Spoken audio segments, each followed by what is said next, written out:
দর্শক, এই মুহূর্তে আন্তর্জাতিক অপরাধ ট্রাইব্যুনালে আছেন সহকর্মী আবু সাইদ অপু। সরাসরি যুক্ত হচ্ছি তার সাথে। অপু, মানবতা বিরোধী অপরাধে সাবেক আইজিপি সহ ৮ সেনা ও পুলিশ কর্মকর্তাকে আজ ট্রাইব্যুনালে হাজির করার বিষয়ে আর কি তথ্য আছে আপনার কাছে?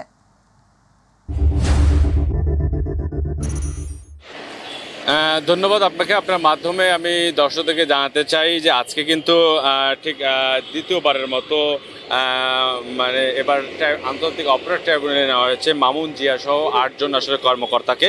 এবং আপনাকে আমি একটু জানিয়ে রাখি যে জুলাই আগস্টে ছাত্র জনতার যে আন্দোলনে গণহত্যার অভিযোগে যে মানবতা বিরোধী অপরাধের মামলায় পুলিশের সাবেক আইজিপি চৌধুরী আবদুল্লাহ আল মামুন ও এনটিএমসির সাবেক মহাপরিচালক মেজর অবসরপ্রাপ্ত জিয়াউল হাসান সহ ৮ সাবেক কর্মকর্তাকে আইনশৃঙ্খলা রক্ষাকারী বাহিনীর সদস্যদেরকে আজকে আন্তর্জাতিক অপরাধ ট্রাইব্যুনালে হাজির করা হয়। এখনও সেখানে মানে যুক্তিতর্ক চলছে এবং আলোচনা চলছে। বিষয়টা আমাদেরকে নিশ্চিত করেছেন এখানকার প্রসিকিউটর আবদুল্লাহ অনুমান। তবে আপনাদের একটা বিষয় জানিয়ে রাখি যে গ্রেপ্তারি পরোয়ানা জারি করা যে 46 জনের মধ্যে এই ৮ জনকে দ্বিতীয়বারের মতো ওই যে মানবতা বিরোধী অপরাধের যে অভিযোগে যে হয়েছে সেটাই ভিত্তিতেই আসলে তাদেরকে ট্রাইব্যুনালে তোলা হয়েছে। এবং যাদেরকে আসলে হাজির করা হয়েছে তারা মানে হলেন পুলিশের আইজিপি আবদুল্লাহ আল মামুন, যাত্রাবাড়ি থানার সাবেক ওসি আবুল হাসান, এমটিসি সাবেক মহাপরিচালক মেজর জেনারেল জিয়াউল হাসান, ঢাকা জেলার সাবেক পুলিশ সুপার আব্দুল আল কাফি, মিরপুরের সাবেক ডিসি জসিমউদ্দিন মোল্লা, সাবেক বিচারপতি মিরপুরের যে ডিসি জসিমউদ্দিন মোল্লা, সাবেক অতিরিক্ত সুপার শহীদুর রহমান, গুলশাদ থানার সাবেক ওসি মাজুল হক, ঢাকা উত্তর ডিবি সাবেক পরিদর্শক আরাফাত হোসেন।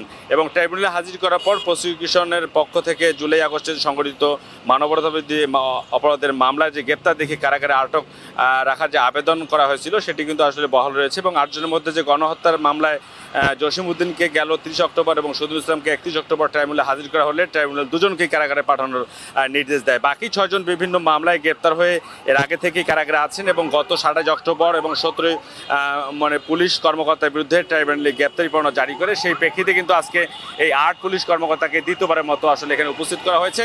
এখন আসলে সময়ের অপেক্ষা মাত্র, যেহেতু তাদেরকে এখানে উপস্থিত করা হয়েছে এবং অতিরিক্ত নিরাপত্তা বেষ্টনী চাদরে ঢেকে রাখা হয়েছে যাতে কোনো প্রকার অপ্রীতিকর ঘটনার কোনো জন্ম না হয়।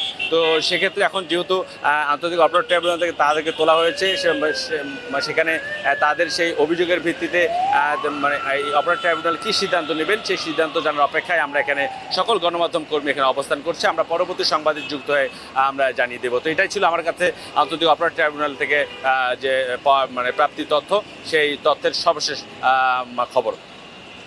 অপু, আপনাকে ধন্যবাদ। দর্শক, আন্তর্জাতিক অপরাধ ট্রাইব্যুনাল থেকে সরাসরি যুক্ত ছিলেন সহকর্মী আবু সাইদ অপু।